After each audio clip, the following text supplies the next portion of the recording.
Hello, today we'll be talking about who will the Portland Trailblazers be drafting with their pick this year in the NBA draft. I don't know why that was so hard to say for myself, but if you do enjoy this content, please hit that like button down below.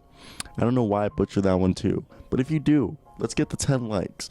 Either way, if you guys have not seen the rest of the series, we have done picks 1 through 15, meaning pretty much everyone from Tyrese Maxey or Devin Vassell and below is pretty much gone. Everyone there, except for a select players. And we've gone through every pick in the last couple. When I was at the beginning of the thing, I would go back and tell each one, but at this point, I could remember if I really tried, but it would take up almost half the video. With that being said, when we talked about the Magic last video, we had the Magic getting Tyrese Maxey. So, if you're a Tyrese Maxey fan, Tyrese Maxey was going to the Magic. So now, we're talking about the Trailblazers, and they have an interesting roster as I take a sip of coffee. That's hot. You guys ever drink your coffee real hot? I love hot coffee, especially black as the midnight, moonless night sky. Either way, we're going to look at this roster right here.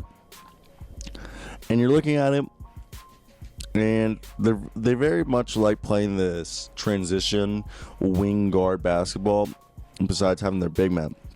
That's why I just think Saddiq Bey fits so perfectly there. 6'8", he's probably one of the better defenders in this year's draft. Obviously, he has this ability that he showed at Villanova, which is also part of their scheme. It is part of their scheme, but he showed the ability to be able to defend multiple positions in a pinch. He makes winning plays. And he's a really good offensive rebounder for being 6'8", 216 pounds. He's been a role player, and he's been a featured starter. So, maybe not day one, but in his first season, he will be an NBA contributor. He shot 45% from 3 on 6.7 attempts per game as a sophomore. The kid can handle in the ball, the pick and roll function as a screener, or even playing out of the post. He can post up against small forwards or guards. And he can even play some point guards as he's showing some facilitating skills. He can make plays for other people. He can create openings for other people. He can see the open man, which is something you really love to see. I wonder if you guys hear my dog downstairs. She just went off. I got like a 60-pound, beautiful blue pit bull. I love that bitch. Either way, I've seen a lot of like not flake, but people are like Saddiq Bey isn't as good as a defender as he is, because due to the fact that he is only as good as a defender due to the fact that he benefited from the Villanova system, and that he's not going to be able to be the same player defensively as he was in Villanova in the NBA. Even though I think that's a lie, I don't think he's going to be as good of a scorer. The scoring might take longer. I think he'll be able to be a day one good defender because he's a versatile player with a solid physical profile at 6'7", 216 pounds, and he possesses a 6'11" wingspan. And he was one of the most efficient combo forwards in college basketball.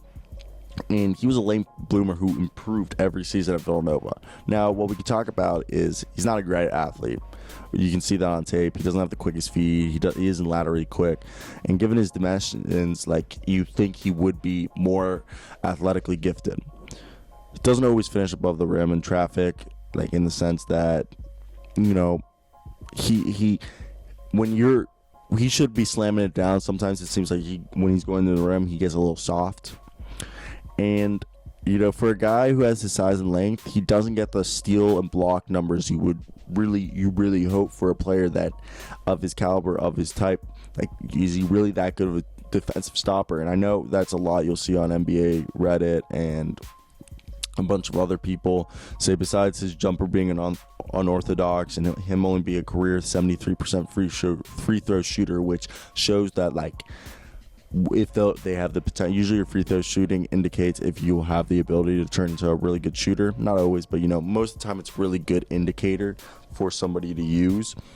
But the other thing is like, I understand that if he's not getting the blocks and steals you would like from someone his size and length in college, it makes sense why you're worried about if he can do the same thing in the NBA level. But if he really is going to be this 3-and-D guy, which I think he is the best fit for the Trailblazers if they're still trying to win now, you know. I don't know why my like left tonsil is like a little sore. Right tonsil. It feels like inflamed. I don't know if you guys actually care, but like, I'm just letting you know. Dude, I don't know what I just touched that was just in my coffee. Dude, that was fucking gross. It's not gonna put me off from my coffee, but like, because there's nothing in there, but there's something gross in there. Either way, we're going back to this Portland Trailblazers. Let's talk about RJ Hampton. RJ Hampton. So they have Anthony Simmons. I don't even know how you spell it. I think it's Simons. But think about this. Anthony Simons is supposed to was drafted kind of to seem like maybe the future. Is that too early to say we're looking for the future to replace CJ and Dame already? But if you were, Anthony Simons and RJ Hampton to replace CJ and Dame, is that too much? Am I putting too much pressure? I think RJ Hampton could do a really good job replacing CJ, at least. I honestly think RJ Hampton in 4 years could be just as good as CJ McCollum with the proper development, obviously. I think he could become a really good creating combo. He's a combo guard with point guard like skills. I will always say that. I think he's a quick, explosive athlete. He's phenomenal around the rim, touching it. He's got great he's very athletic. He knows how to use his Euro steps. He knows how to use his first step because he has an explosive first step. He's very, very good at laterally quick, and he's just all over. He's just a guy that I do really like. Obviously, he needs to work on his three-pointer. He needs to work on his defensive fundamentals in the sense, just he has defensive lapses. I really think CJ McCollum, if they wanted to get rid of him or look for the future, that this guy, RJ Hampton, is the guy they should be looking for. And I wonder if they will. I just like this thing that Butler rocked a Spoelstra Portland jersey after the Heat win. That's pretty cool. But I didn't know he went to the University of Portland. It's just the RJ Hampton. Does he really fit there? I don't know. But people are like, okay, if they don't get Saddiq Bey or RJ Hampton, who should they go for? Well, there's Theo Maledon. And I'm a big fan of Theo Maledon. I don't know if that's where they would want him. And I don't know if Jaden McDaniels is a guy they would want with a 6'10" build and an 8 feet and 11-inch standing reach. He could be someone they're really interested. Or is it more Jalen Smith? Are they going to go more Jalen Smith? I could see him doing a Jalen Smith. But do they really need another power forward? I feel like they're really set with the small forward position. That's just me. That's just me being me.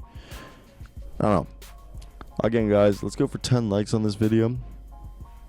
Let me hear your opinions down below in the comment section. If you guys did make it to the end of the video, thank you for making it to the end of the video. I love it when you make it to the end of the video, you idiot. If anyone gets those references, Supernatural, I fucking love you. But yeah, this is the end of the video, guys. Let me know down below what you guys think of the Portland Trailblazers. As always, guys, I hope you guys have a great day, because I know I will. Till next time, guys. Peace out.